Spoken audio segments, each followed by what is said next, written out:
Hey everyone, today's video is an updated version of the dragon scales nail art I did a year and a half ago. I first applied a base coat to my nails and then painted them all with a black polish. I allowed the polish to dry before prepping my nails to add nail flakies. For the flakies, I started by applying a layer of top coat and allowing it to dry until it was nearly dry but still tacky. I then quickly worked to stick the flakies to the nails, starting with the edges. The flakies I used are the Iridescent Chameleon Flakes that I reviewed from BigBang last year, but any iridescent flakies or polish would work as your base. Once all the flakies were placed, I gently smoothed them out with my finger and applied a top coat to seal them. Once my nails had dried, I began to freehand dragon scales on all but my middle nail.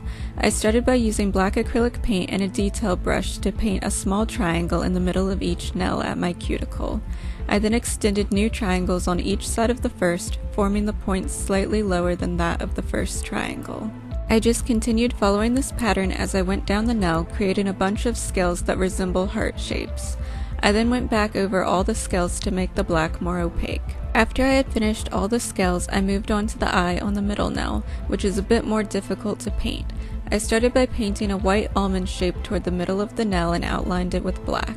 I then added several sets of tiny scales with the eye at the center. These scales are meant to be slightly uneven and much smaller than the scales on the rest of the nails. As I worked outward from the center, I gradually made the scales larger until I had filled the entire nail. I then moved back to the eye and began adding color. I used black and a dark red near the edges of the eye and blended in some orange and yellow as I moved inward. I just kept adding more colors to the wet paint until I was satisfied with the blended result. I then allowed the paint to dry before adding the pupil. I painted 2 circles in the center of the eye and filled in the space between, extending the middle in a diamond shape. You don't want your edges to be perfect here. A more feathered edge gives a more realistic look to the pupil.